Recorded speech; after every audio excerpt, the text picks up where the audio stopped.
How's it going, guys? In this video, we're going to be going over the importance of cross-selling. And now that we are in rest of year, this is an extremely important video to go over. And this is something that everyone needs to implement because it's going to, one, it's going to help your retention with your clients overall. And two, it's just going to increase your bottom line. We know that the opportunity for Medicare Advantage, it does slow down a bit in rest of year. There still are opportunities. I mean, we can target T65s, we can target veterans, we can target those with a chronic condition. There's plenty of people to still target in the Medicare market. You can also do med subs. And then, of course, on top of that, if you can't secure the MAPD, you can go into the cross sell. And even when you do secure the MAPD or the med sub, you want to make sure that you're cross selling. You want to have a high attachment rate. When I say attachment rate, I just mean the Medicare Advantage or Medicare supplement, and then attaching the indemnity, whether it's the cancer, heart attack, and stroke plan, hospital indemnity, home health care, whatever the case may be. Specifically, we're going to focus on hospital indemnities and cancer, heart attack, and stroke plans in this video. But I want to show you guys the overall importance on doing this and what are some ways that you can utilize your existing pipelines to get some easy cross sales out of it. So those of you watching this video, some of you guys may be on different structures, but I want to just show an example of what it looks like for the street comp and then the internal heap comp, which is the $75 up front, $125 on the back end. And then for street level comp, right now it's at $231. So starting off over here, the average hospital indemnity or cancer, heart attack, and stroke monthly premium that I see most people write is around $45. $45, I would say, is the medium. You want to try and get to, I would say, 60 is a good sweet spot to be at. And the way that we get paid, and some carriers are a bit different, but the main one that we use is going to be Heartland National. And with Heartland, you start off at a 35% of a 9-month advance, which will total out to a payment of $141 per hospital indemnity or per cancer, heart attack, and stroke plan. This 35% can eventually go up with production, but this is what everyone starts off at with Heartland. So an average monthly premium of $45 will typically get you a payout of around $141. If the client is over, I believe, 81 years old or 85 years old, it does go down quite a bit. And depending on the state, the percentage may be a little bit higher. This just shows you the compensation over here. So right now, I'm making this video, it's April 11th. So if we're writing May 1st effectives, this is what the compensation is at street level. This is what the compensation is at heap. For street, more so, it's extremely crucial for those that are on a street model or street comp, because you're getting paid directly from the carriers, and we all know that when you make that initial sale, you're not getting paid out in a week or 2 weeks. It's going to take quite a bit of time to get paid out from the insurance carriers, and depending on which carrier you mostly sell, it can take a longer time or it can take a bit quicker. So when it comes to the payouts from Heartland specifically, they pay out pretty quickly. Sometimes in about 3 to 4 days, you get paid out. So it's good to supplement your income while you're waiting on the payouts from the Med Sup or the MAPD. Heap, those that are on the heap structure, they get paid out weekly on submission, $75 up front, get paid weekly on submission. So a bit different in terms of, the need to have cash flowing in, but it is still good because, of course, you can just increase the amount that you already have coming in by cross-selling. Now, the target audience. Who's the target audience for a hospital indemnity? Who's the target audience for a cancer, heart attack, and stroke plan? With a hospital indemnity, you definitely want to just be targeting those that are on a Medicare Advantage policy. Those that are not a D-SNP client, one, because more than likely they can't afford it, and two, the medical and hospital copays are already fully covered on D-SNP policies. And that same logic would apply for those that are on a Medicare supplement plan. You wouldn't really want to pitch a hospital indemnity plan to someone on a med sup because their medical and hospital expenses are fully covered anyways.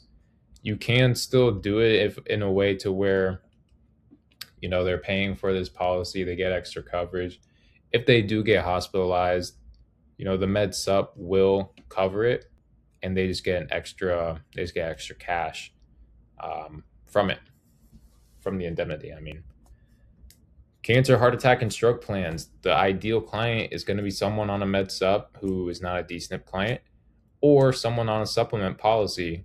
So when it comes to these cancer, heart attack, and stroke plans, it's really good to do it on either or med sup or Medicare Advantage, because you can look at it two ways. So for the Medicare Advantage, the main thing that you would be talking about is the fact that if they get diagnosed with cancer, they need chemo treatment, they get cancer drugs, more than likely they're going to be hitting their max out of pocket. And more than likely they're going to hit the max out of pocket on the prescription drugs as well. Some of the medications can fall under Part B, but if it falls under Part D, more than likely they're going to hit the max out of pocket on there, which is 2,100. And depending on how high their max out of pocket is for the medical and hospital side, yeah, that's quite a bit of money, and it can definitely pile up. So that's the main thing that you want to be protecting them on, is the fact that they're going to be hitting their max out of pocket on the medical and hospital side and on the prescription drug side. When it comes to those that are on a med sup, the main thing that you're going to be talking about is protecting them from hitting the max out of pocket, the 2,100 on the prescription drugs. And also it's just good to know overall that if they do get diagnosed with cancer, that they'll just get a nice fat lump sum coming into their account. So what does this look money wise, and how often should you be cross-selling?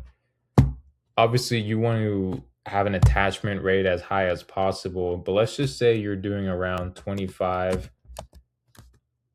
or let's just say you're doing 20 MAPDs a month. If you have an attachment rate of 50%, that means for every other client that you're selling, you're attaching a hospital indemnity or cancer, heart attack, and stroke plan. So in this case, that would be 10 ancillaries a month, and 10 ancillaries a month in this case would give you an additional, let's do 141 times 10.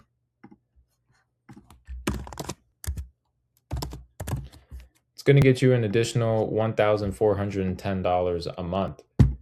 Now, that's if you're just doing 10 ancillaries a month, which if you break it down, that's only 2 a week. 2, 4, 6, 8, 10. I'm an idiot. That's not 2 a week. I'm tripping. It's like 2.5. Yeah. Jesus Christ, Nick. You guys can tell my math isn't the greatest. It's 2.5 ancillaries a week, which when you break it down like that, that's extremely small. That's not a lot.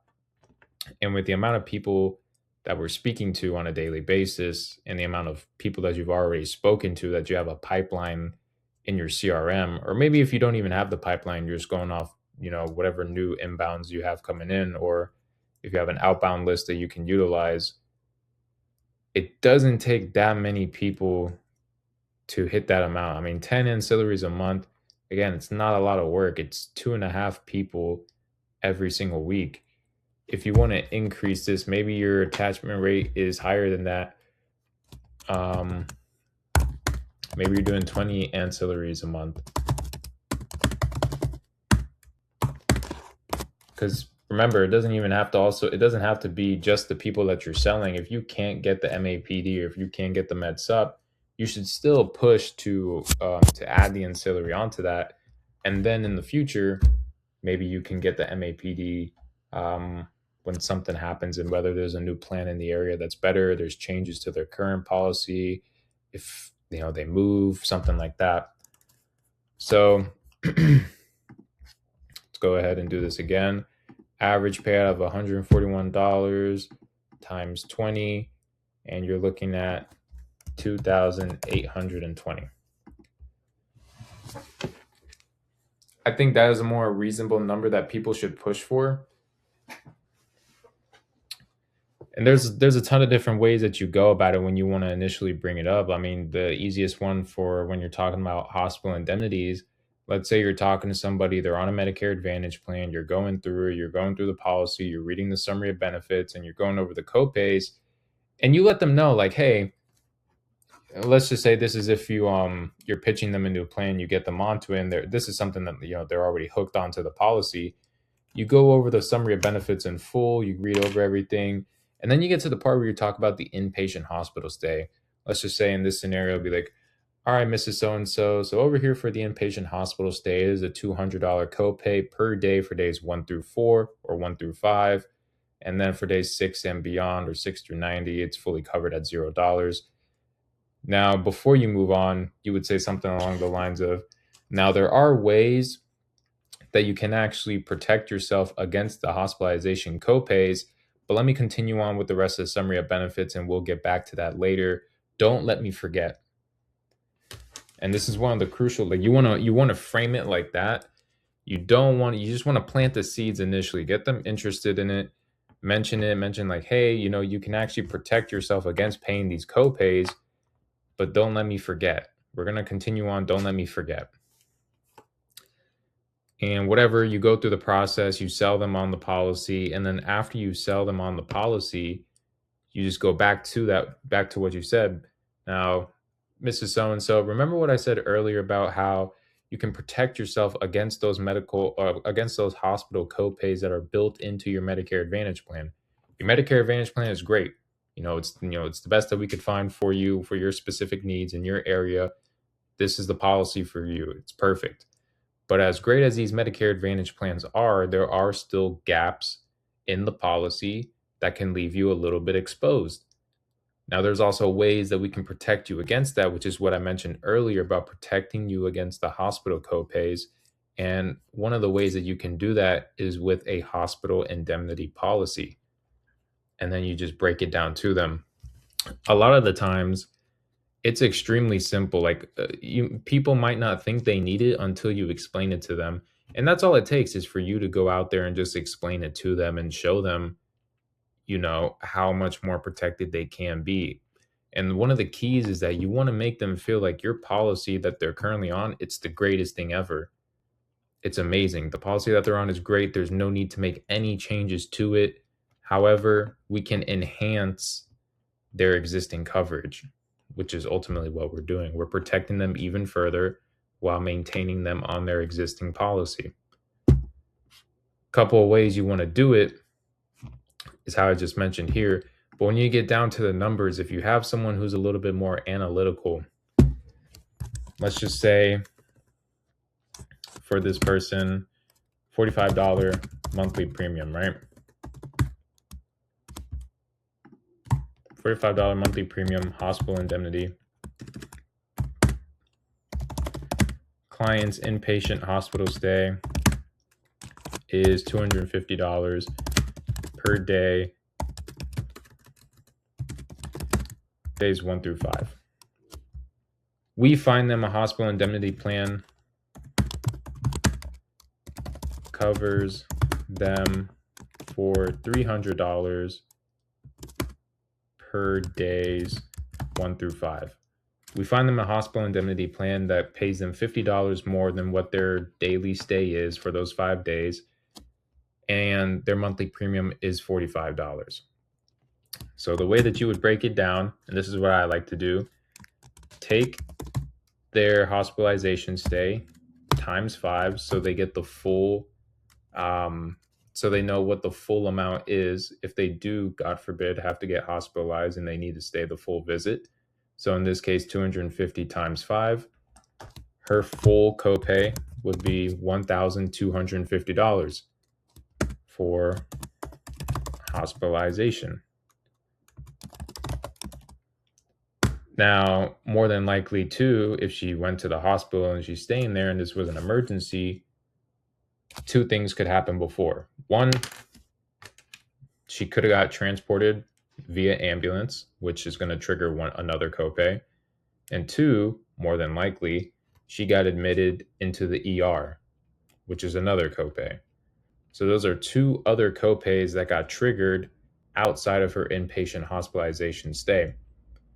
And this is what you can add on to your pitch as well when you're talking about the indemnity. But let's just look at the hospitalization alone. So if she stays for the full visit, it's $1,250. After that, she no longer has to pay anything. With the indemnity plan that we'll be giving her, it's $300 per day for 5 days. So she would get reimbursed $1,500 reimbursement. And the amount that she has left over, which in this case would be $250 left over, it is tax-free. So that's a question that clients do have. It is tax-free, and that's just hers to keep. So client profits $250. Now, her hospitalization, $1,250. Well, what I like to do is take that amount and divide it by her monthly premium. So 1,250 divided by $45, it would take this client 28 months of paying this monthly premium for the indemnity to equal the amount of what her full hospitalization costs would be. So if this client, what I'm basically trying to convey over here is that if this client were to get the indemnity policy, it would take them 28 months of paying this monthly premium to equal how much it would cost her if she were to get hospitalized. And, it's just one of those things. As you get older, it's not a matter of if, it's more so a matter of when something happens. And obviously you can't predict for the future. They could just be perfectly healthy, which is great. In a way, you don't want them to utilize the indemnity, but if something does happen, it's always better to have it than to not have it and then need it. So this is something that I always like to say to people when sometimes they come up with the argument that maybe it's something that is a bit too expensive or that they won't need. I always like to talk about this, how long it would take them to have this policy to equal what the total cost of their hospitalization will be. And it's actually probably going to be more than 28 months because we didn't factor in the ER and we didn't factor the ambulance costs, which might take it up a little bit more. So, a little over 2 years of having this policy. And you can ask if you want, you can be like, now, do you think within the next 2 years, do you think the possibility of you going to the hospital is going to increase or decrease? It's going to increase, just simply due to age. It's just one of those things. So you can break it down with numbers. You can break it down with a story about how you had somebody who, maybe they got diagnosed with cancer and then they got a lump sum of $10,000, or maybe you have someone that got hospitalized and they were there for 10 days and they didn't come out of pocket. They actually got paid out $500, $300, whatever the case is. You can throw in little stories like that. It just depends on what your client is. If you have a more analytical client, you can throw in numbers. If you have someone that can probably be swayed with emotion and storytelling, you want to do it like this. For some people, it's just something that's not going to make sense. But again, you want to be doing this on each and every single call, every single person that you speak to. Try to secure the MAPD and the MedSup. And if you can't get it, if you do get it, boom, you want to transfer or you want to cross-sell indemnity or cancer, heart attack, and stroke plan. You want to plant those seeds as you're pitching, come back to it later on, move forward with the indemnity. If you can get the client, same thing. If I can't sell someone on a new Medicare supplement or new Medicare Advantage plan because they're already on the best plan and maybe there is no valid SEP available, I'm letting them know like, hey, look, just based off everything that I looked over in the area and from our conversation, it does seem like you are on the best option available specific to your needs. And there is no real election period for you. So it looks like the policy that you're on right now, it's gonna, this is the policy you're gonna be on for the remainder of the year, which is great because your policy is awesome. However, as great as these Medicare Advantage plans are, there are still gaps in coverage that leave you a little bit exposed. Let's take a look at the medical and hospital copays. Your hospitalization copay is this. Your ER copay is this. Your ambulance copay is this.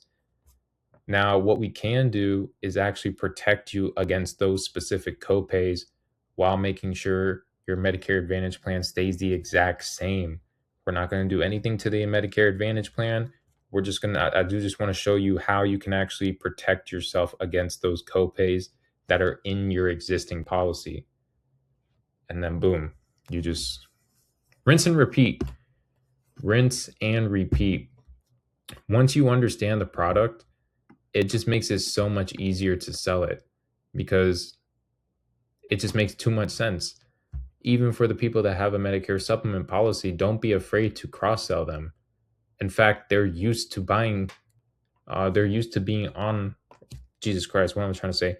They're used to already paying monthly premiums. I know most people that are very heavy in having just a Medicare Advantage only book, they're very hesitant on selling people these policies because there's a monthly premium attached to it, which you need to get out of that mindset. Because if you consider yourself a salesperson and you're only selling people a $0 monthly premium product,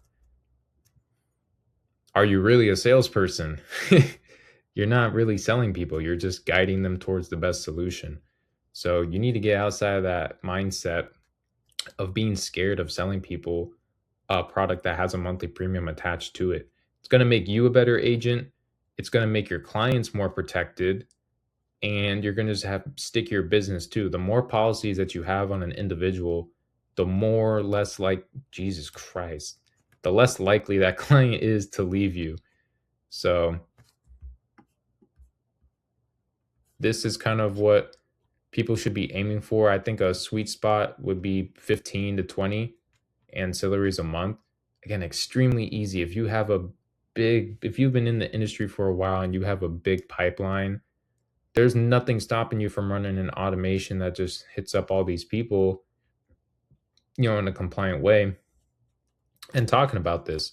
And any new person that you're speaking to, there's no reason why you shouldn't be going over hospital indemnity and cancer, heart attack, and stroke plans. Zero reason, especially now that we're in rest of year. This is the time that you want to supplement your Medicare Advantage production with ancillary products. We'll do the same example. I mean, we'll take a look at Street. If I'm doing 20 MAPDs a month and I'm getting paid out 231.40 times 20, and this is assuming, we'll just do that. Let's just say 70% of that actually sticks, right? That's 3,239. 3,239. This is if 70% gets paid out, and I'll probably just factor in chargebacks with that as well. So 3,239. If you add 20 ancillaries a month or 10 ancillaries a month, you can take yourself close to $5,000 and over $5,000 in monthly income in rest of year, which is, I know some people may look at that and be like, oh, like $5,000 is not a lot, blah, blah, blah, blah. This isn't life insurance. This isn't, we're not selling annuities. We're not selling real estate. We're selling Medicare Advantage policies. And the main thing with Medicare is the renewals. So it may not look crazy up front for monthly pay, but you got to remember the main thing with Medicare is the renewals. So that's the focus. But in the meantime, you can still make a good income as well. And the way that you do that is by cross-selling a lot. So that's the video on why cross-selling is important. And this is, again, this is something that everybody should be doing. There's no reason why you are not talking about ancillary products on each and every single call. Again, if it's a DSNP client, it makes it a little bit tougher because you can't really sell it to a DSNP client. One, they just can't afford it. Two, their policies already cover all the things that we're talking about here. So makes it a little bit obsolete. But again, you have pipelines more than likely. Not every single person that you're speaking to is a DSNP client. If you can't get the MAPD or MedSup, you should be pitching. If you get the MAPD or SUP, you should be pitching. Can't stress this enough, guys. Thank you.